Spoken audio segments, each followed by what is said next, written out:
PN amal budaya politik fitnah. Perdana Menteri Datuk Seri Anwar Ibrahim menjelaskan kasut berjenama mewah dipakainya adalah kurniaan Sultan Johor Sultan Ibrahim Sultan Iskandar. Anwar mengulas siapan pengguna Twitter dengan nama Naratif Rakyat bertarikh 28 November yang menyindir beliau menolak Mercedes S600 memakai capal.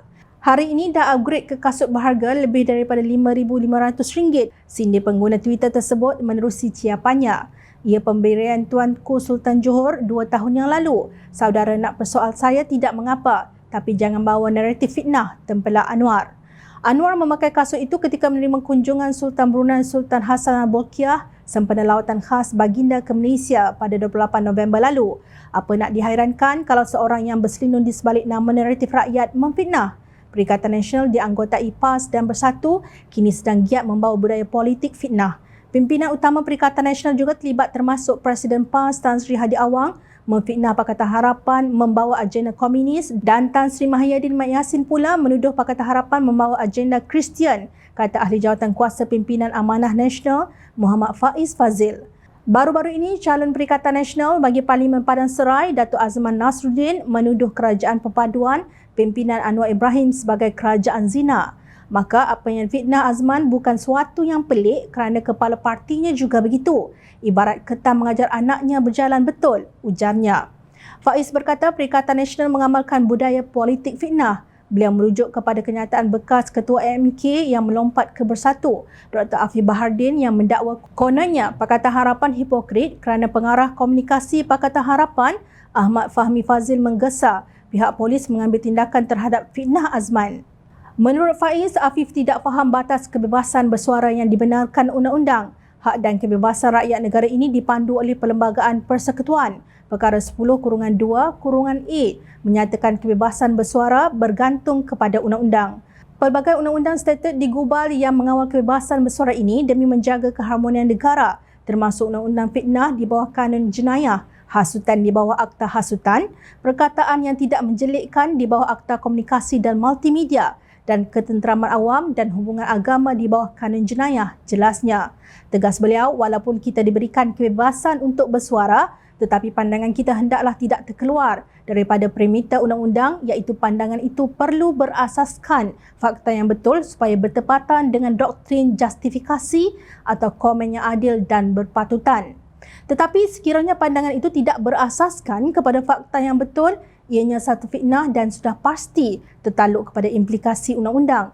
Menggunakan perkataan zina seolah-olah menuduh kerajaan perpaduan ini sebuah kerajaan haram, sedangkan pelantikan Anwar Ibrahim dibuat mengikut perkara 43-2-A Perlembagaan Persekutuan di mana Sri Paduka Baginda yang di-Pertuan Agong percaya dengan sokongan majoriti ahli Dewan Rakyat kepada Anwar Ibrahim. Jadi, di mana haramnya kerajaan perpaduan ini, bidasnya.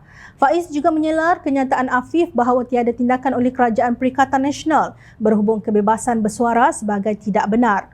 Beliau mengingatkan ketika Mahyadin menjadi Perdana Menteri, ramai anak muda yang disiasat kerana berhimpun membantah langkah Sheraton. Fahmi Reza juga disiasat polis dan Ismat Baharin dituduh di mahkamah kerana membuat hantaran Facebook yang mengandungi perkataan menjelekkan terhadap bekas Menteri Kerajaan Perikatan Nasional Datuk Zuraidah Kamaruddin. Fahmi Fazil berhak meminta satu siasatan polis diadakan dan terserah kepada pihak polis untuk mengambil tindakan mengikut undang-undang secara adil dan bebas. Pakatan Harapan tidak mencampuri kuasa siasatan tersebut kerana PH sentiasa menjunjung prinsip keluhuran undang-undang. Justru Perikatan Nasional perlu berhenti mengamalkan budaya politik fitnah dan memberikan fokus sebagai pembangkang yang konstruktif. Hentikan sebarang pandangan dan kenyataan berbau fitnah dan provokasi yang boleh mencetuskan salah faham dan ketegangan di kalangan rakyat. Kita semua bertanggungjawab membina Malaysia yang stabil dan harmoni, tegas beliau. Pakatan Harapan tetap konsisten dengan agenda perjuangan untuk mengangkat kebebasan bersuara, tetapi sesuatu pandangan itu mestilah berasaskan kepada fakta yang betul, bukan fitnah demi keharmonian negara.